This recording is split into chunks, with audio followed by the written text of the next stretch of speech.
Hi everybody, Miss Judy here for our weekly craft. I've got something really kind of fun today that we're going to do. It's different.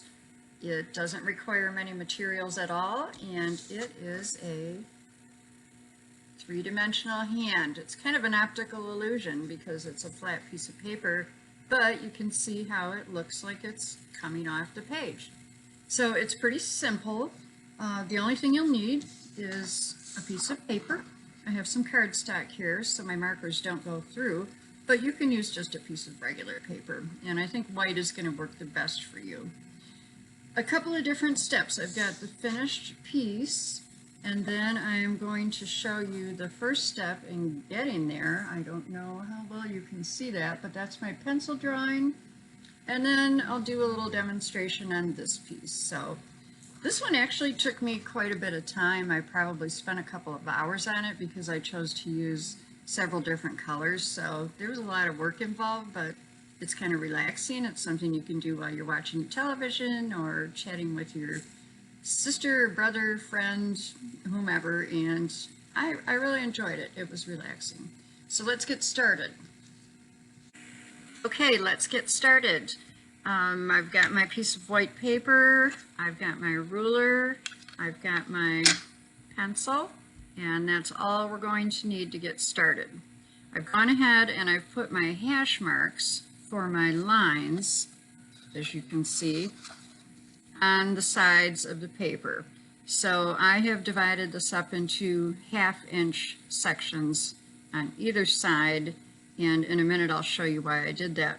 So the first thing my hand, try and kind of center it in the page, straighten your wrist, and you're just simply going to trace your hand, which you've probably all done before for different projects since you were maybe a little tiny kid. So we'll trace, try and hold very still so you get a nice tracing, and that's that. Alright, so I've got my hand traced.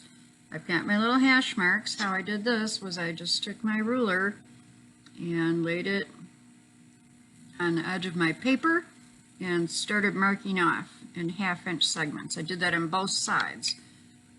It should be pretty even. If they're not completely even, that's okay. You're not going to notice. So now what I'll do is I'll take my pencil and I will draw a line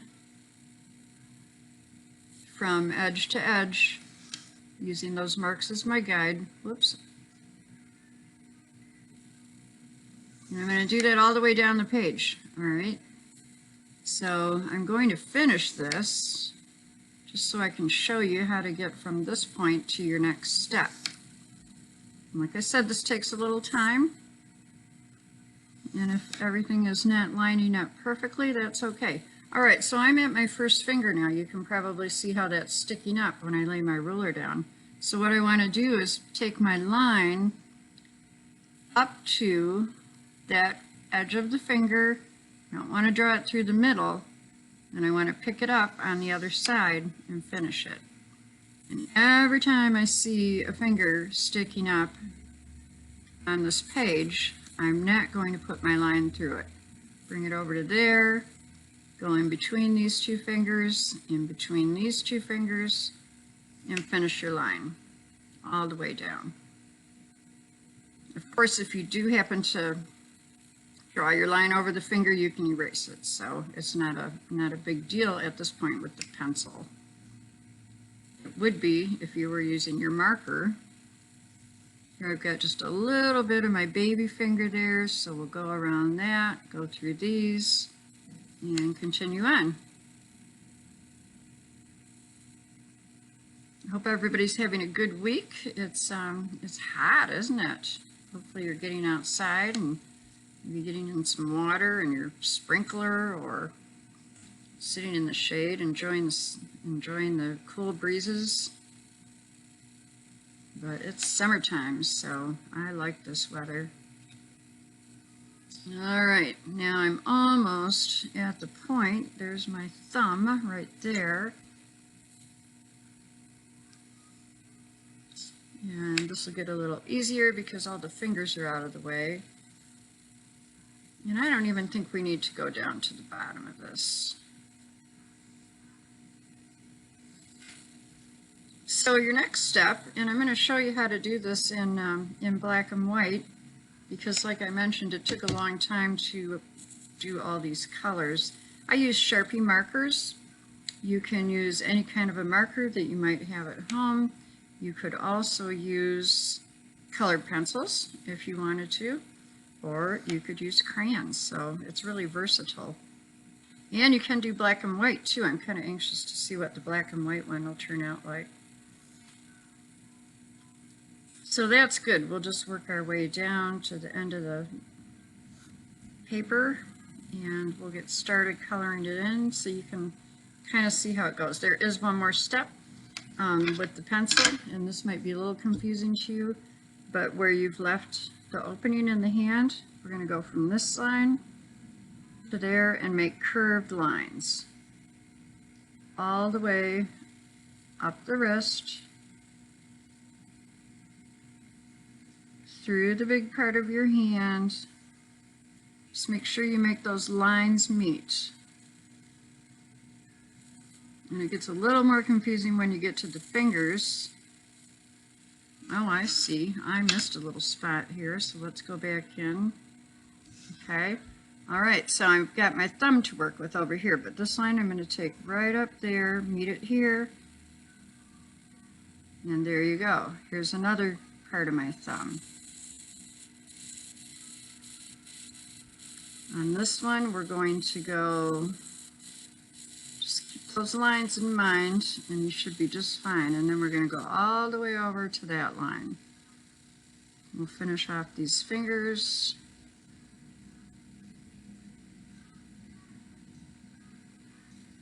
We're just about done with this part. Then we can get to the fun. I like to color things in. All right.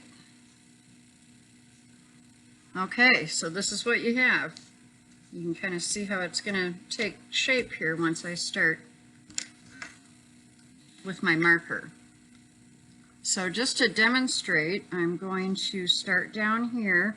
Oh, the other thing about markers, if you're using markers, make sure when you take the cap off, you put it back on the end, and when you're finished with it, put it back on until it clicks. Otherwise, they have to go to the hospital, which is otherwise known as the garbage. So try and keep your markers in good shape and they'll last you for a long time.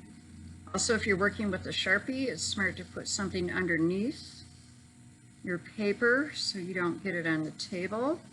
I'm going to try very hard not to do that because Miss Peary doesn't like that. Neither do I. Alright, so I'm just going to start making my lines. I'm using a thick black marker just so I can give you the idea. Follow along with your lines.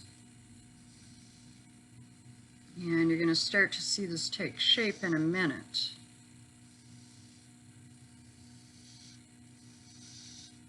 Alright, can you see it now?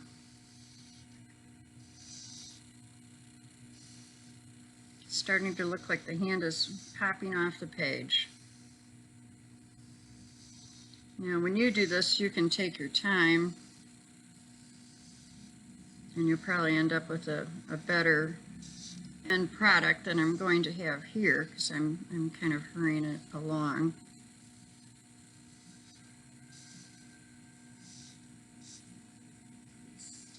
We'll just do a couple of these fingers.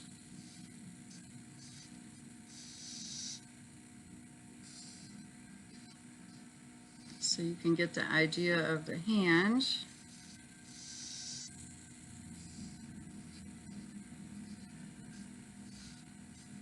And we're almost done. See how that's coming right off the page towards you. I really think this is fun to do. Maybe we'll do something like this again. I know how to do some other shapes that you can make look three-dimensional. And it's a good exercise in drawing. There you go. That's as far as I'm going to go with this today. So what I did with my finished one when I was done I trimmed up my edges a little bit, and then I mounted it on a piece of black paper, and it really made it stand out. All right, so there's our project for today. I hope you enjoyed this. I enjoyed making it and showing it to you. Thanks everybody for joining me today. I had a great time. If you missed this video, you can check this out on our YouTube channel, along with a lot of other great videos as well. We'd also love to see you at summer reading. We've got a brand new program planned, and it's super easy. It's called Summer Reading Unplugged. Basically, you're just going to read a book and come on in, say hi to us, and we'll give you a prize. We've got all kinds of cool things. So take care, and I will see y'all next week. Bye-bye.